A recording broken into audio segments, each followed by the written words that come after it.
Jazzcast Pros.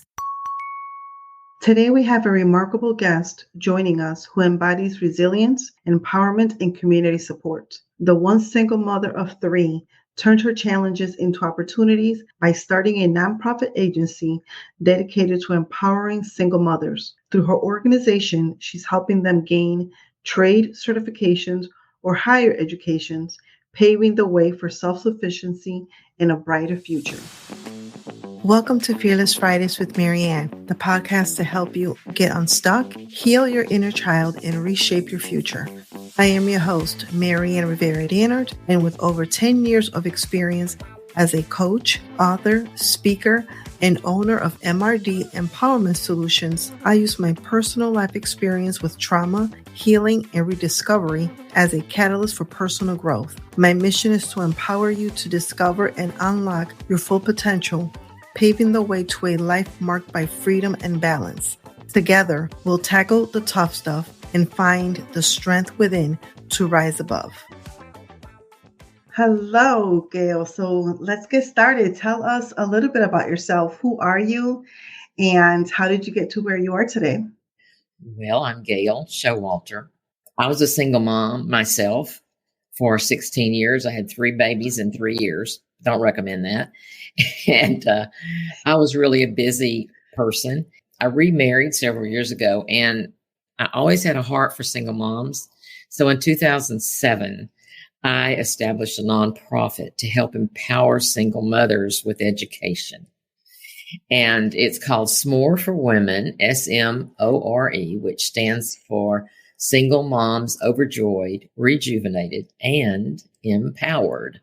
And so I am just passionate about seeing women succeed. And a lot of single moms, not everybody, I'm just not one of these people that says everybody has to have a college degree. It's just that single moms in our world today need something in the way of credentials to get them able to support their children and support themselves in a good manner. And I did a lot of things with single moms before we started working just on the educational arm of it. And that's what we're doing now, is just the educational arm with getting them at least a 2-year degree. Some of them had already started and we were able to help them finish. But some of them are just getting like radiology, dental hygiene, but specifically jobs that lead to employment.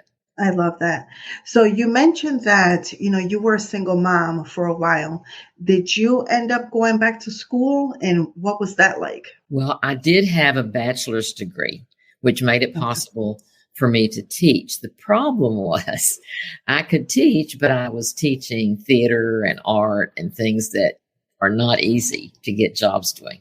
And so I had to go back, and a local university in Beaumont, Lamar University, made it possible for me to get all of the courses that I needed in one summer to teach English, which is a shoo-in. It's really easy to get a job in a high school teaching English. And so I did. I got a job. But then I realized that the only way as a teacher that you can improve your salary is if you have a master's degree. The more degrees you have, the higher level of salary you have. So I decided I would have an adventure and I would go back to college to get a master's. And that's a story that's been published. I mean, it was crazy of me. I look back and I think, how in the did I ever do that? With 3 little kids, I did it. And moved to Austin, Texas, the whole bit. But it made a big difference in my life. And I always encourage women, take a chance. Don't be afraid. Just do that. I always say, what if? What if I did? Think about it. What if? And then see what might happen. I can definitely relate to what you're talking about, especially because I was once a single mother myself with 3 little ones. And before the third one came along, so just the first 2, I was working on my associate's degree. To me, my personal motivation, achievement, that the way I look at it is, it took me 8 years to get an associate's degree because life happens, especially as a single parent. Mhm. So I can definitely relate, and what you're doing is truly beautiful. So tell us a little bit more about your organization. Obviously, we know who it serves, but what was the driving force? What was the true driving force behind creating your nonprofit? And what were some of those hurdles that you had to overcome to create the nonprofit? Well, to start with, at the very beginning in 2007, we were not a nonprofit. We were just an association, and Okay. we were providing events for single moms, retreats, overnight retreats. Once a year, we would do that. We would also have Day of Blessing, bring them into a home and just treat them like queens, for a day with massage therapy and counseling and just fun things, hot tub, fingernail polish, whatever. We just did a lot of things like that to just give them a good memory. And that we did for several years. And then at one point, one of my helpers said to me, they're all having a great time. These events are good. They're really good, but it's not changing their lives. Mm. And so I began to think about all the women I worked with, because I was a coach and I would counsel with them, and listen to their problems. One of the things that I saw that was the common denominator, no matter what nationality, race, ethnic group they were in, the one common thing was education. Did they have some sort of credential that they could use to get a job? Not just any job, but a particular job that would help them support themselves and their children. And so I was also in another organization that provided grants, and that helped a lot.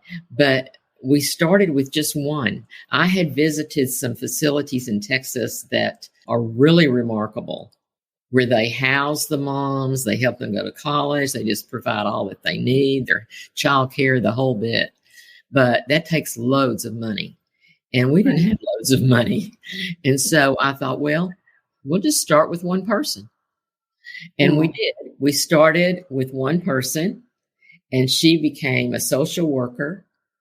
She had tried to go to school for years, and so she had a lot of credits, but she became a social worker, and she now works with at-risk kids in high schools. She's remarkable. We also have a police officer who finished a 2-year police academy, employed with Beaumont Police Department. And then we had one that needed to finish her RN, and she did. And she's now a registered nurse at a local hospital. So you see, and we had one that got a business degree. We have one that's graduating in a week or two for radiology. It's just been a really remarkable and rewarding experience to do this. We have a fabulous board of directors, and that took years to build. It didn't just happen, just putting one foot in front of the other and not giving up. Yeah. And I love the fact that you just mentioned that, because so for our listeners, sometimes they have, we have goals and we don't see the immediate reward, the immediate accomplishment, and we tend to give up. Yeah. I was just writing about this today. When I decided I would get a master's degree to improve my salary, I decided I wanted to go to a college that was recognizable, So I went to the University of Texas. Yay, Longhorns. And so Right. they were very good to help me out and help me find childcare even. So I wrote about that. But what I wrote and what I would like for women to know is that it was one baby step at a time. It didn't all just come together for me. I had to pass the GRE, which is a graduate records exam, and it's a hard one. And I hadn't taken a standardized test in 18 years. And I didn't make the cut the first time. I had just a few points, and I didn't make it. But the next step was to get a letter of recommendation, get your act together, get all your papers together, and go see the dean and see if he would let you enroll on probation. Well, that took a lot of gumption for me to do that. Yeah. Besides the fact that I had to travel 4 hours to Austin to do it. Now, here's the point I'd like to make. Some people use that as an excuse. They say, well, obviously I wasn't meant to do this. That's baloney. Yeah. That's just baloney. You have to be determined if you're going to do something like going back to school. The women that we interview for our program, we have to see that determination. We have to see it in their demeanor, in their words, and their conversation. But we have to know that they're not, if we put money towards them, helping them and supporting them, paying tuition, we have to know that they're committed. So yes, I had to go through each step. I had to find a place for the kids to stay. I had to find a place to live. It was not an easy thing. But like you said, I had a goal, and I was very, very glad, even though it took several years every summer to do this. I've never regretted it, never regretted it. Right. And that's true, because sometimes I think when it comes to goals, sometimes we set goals because we're trying to impress someone else, or because someone else tells us that this is what we need to do. And I think oftentimes that's why we don't achieve those goals. But I think that if we pause and we reflect on why we're making these specific goals or these certain goals, is it something that you truly want to accomplish and achieve, or are you doing it for someone else? I think that plays a big role in being successful in achieving the goal. What are your thoughts on that? Oh, I agree with you completely. Because if that had been somebody else's idea for me, I don't think I would have completed it. But it was mine. It was my goal. It was my idea. It was something I wanted. And I know there were people like my mom and my sisters and other people who thought I was kind of off the beam, trying to do all this with 3 little kids. But it was good for my children too. I wanted them to have exposure to another city and to other situations. And it worked out like that. They did. But you have to be sensible. You can't just say, oh, I want to do this, and then just forget all the parameters, because I had to really think, okay, do I have the money to pay for this apartment this summer, or the tuition, or the books, or the childcare? You had to think. You had to plan. But it turned out to be very beneficial. So what advice would you give to the single parent that might be listening to us that has a goal, whether it's to start a business, start a nonprofit, go back to school, whatever the goal may be, and because, as a individual who was, a single parent, and you had to juggle all of that. I remember when I was a single parent and I had the daycare, I had a backup because sometimes something happened and the daycare was closed. I had a backup for that backup. And then I had another backup just in case something happens, because we still have to work. We have bills to pay. We have food to put on the table. What advice would you give to the individual who may be listening and just continues to let life happen, but they're not being that productive or proactive in doing the things that they need to do? Well, first of all, I call that living by default. You just let whatever happens happen. And then some people say, well, that was the way it was supposed to be. Not necessarily. And do have, like you say, a backup or a plan B and a plan C. Because up until the end, I didn't know if my plan was going to work. I didn't know until the very, very close to the very end of when I would have lost all of my deposits, until I had a place to live, if it was going to work. And so you have to be reasonable about things. Right. Yeah. You may want to start a business, for example. I have a lot of family-owned businesses, and I'm pretty knowledgeable about that. One of the things that people do is they dive into it without looking at the whole picture. Do I have enough to sustain this business for a year, maybe 2 years, without having a real substantial income from it? How do I think that it's going to do in this community or wherever I live knowledge do I have? Now, I know our university has some things that help people with that, with entrepreneurs. So learn. I always say gather information. Learn as much as you can before you jump out. Don't just jump, and hope that it'll be okay. But learn by gathering information and then having a plan. And if that plan doesn't work, you better have a plan B. It's like you said, who's going to keep my kids if the daycare's not there? With the things we've been through in the last few years with COVID and all these other things going on, you have to think about what if this happens? What if it doesn't work this way, the way I want it to? What am I going to do? And so I do know people who have jumped in and they have a good idea for a business. It's not that it's a bad idea.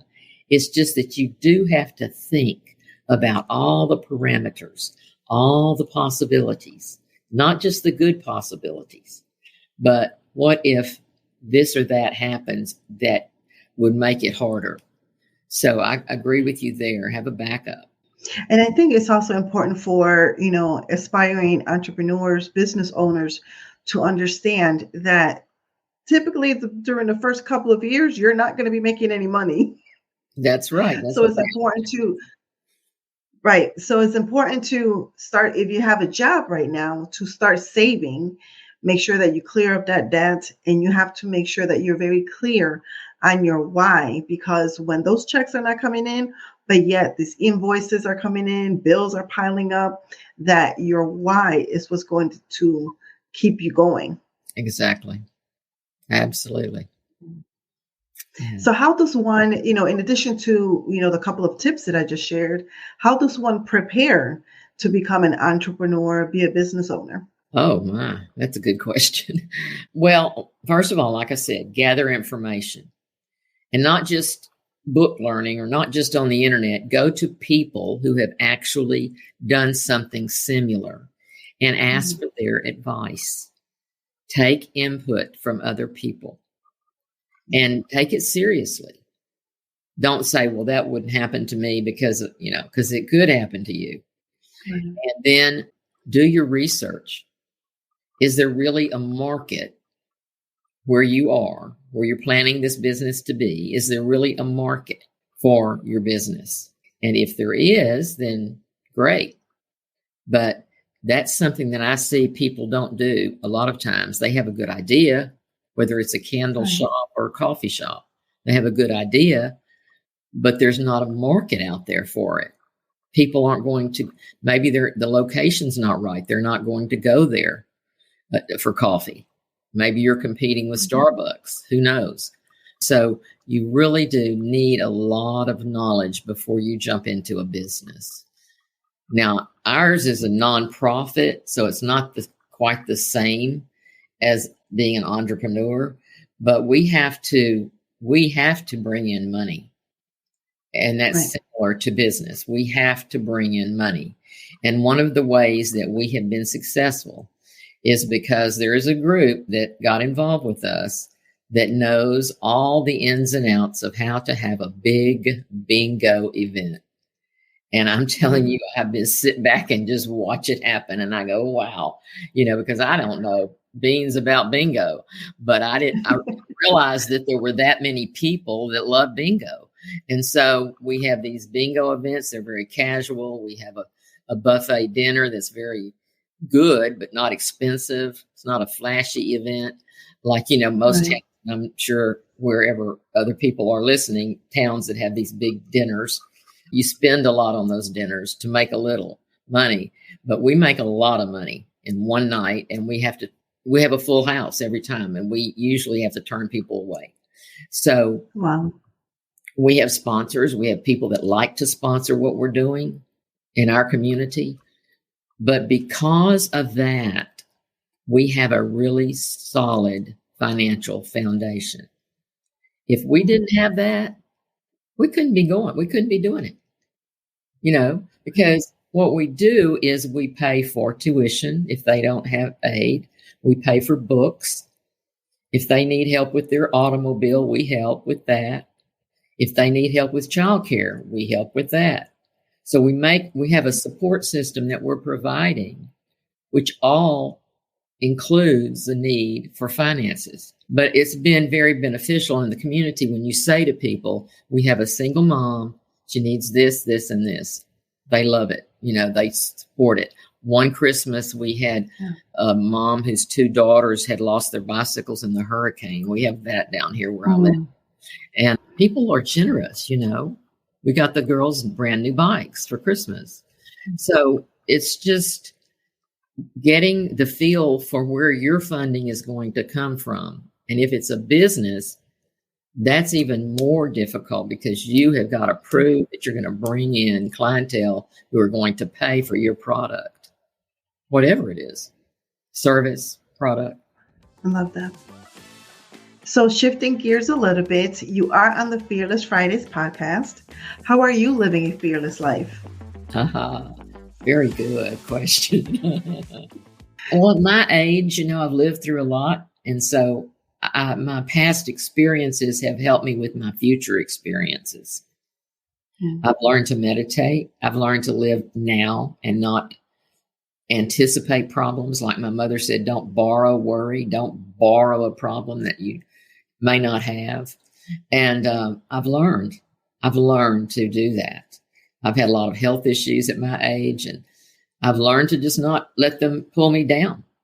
I'm still alive. I'm still vertical. I'm still going. And yet, I have to take care of myself, of course. But the fear factor is like, I know from past experiences that a lot of times what you fear doesn't ever happen. Or you fear it's going to be terrible and it never is. So I've kind of gotten to that point. Not to say I don't have any fear ever, but I have been through some things that have helped me to learn that I can deal with it. Yeah. I love that. So where can our audience connect with you, learn more about you and your organization? The organization is smoreforwomen.org. SMORE for FOR women.org. I'm all over the place online, GailShowalter.com. Are there any events that are coming up or any fundraising events that are coming up that you would like to share? Well, we are having our bingo event. If people are anywhere near us in Southeast Texas, that's red, white, and bingo. And it's so fun. It is so fun. That will be here and that will be on the website. And we'd love to have people from over in Louisiana join us, whoever. I'm not even sure where you're located. I'm in upstate New York. A little far away. But yeah, we're going to be traveling up there soon. Nice. I love that. Yeah. We can connect. Awesome. Well, thank you so much for being with us today and for sharing about your organization and everything that, things that you have been through and what got you to where you are today. Thank you for allowing me to share. I love it. You're welcome. Thank you for tuning in to today's episode. If you enjoyed the conversation, be sure to leave a 5-star review and share with a friend or two. If you're not already following us on social media, come join the Fearless community at MRD Empowerment Solutions on Facebook or Instagram, or visit our website, MaryanNRiveraDannert.com. I'll catch you next week with a new episode, and remember that you are a priority and you matter.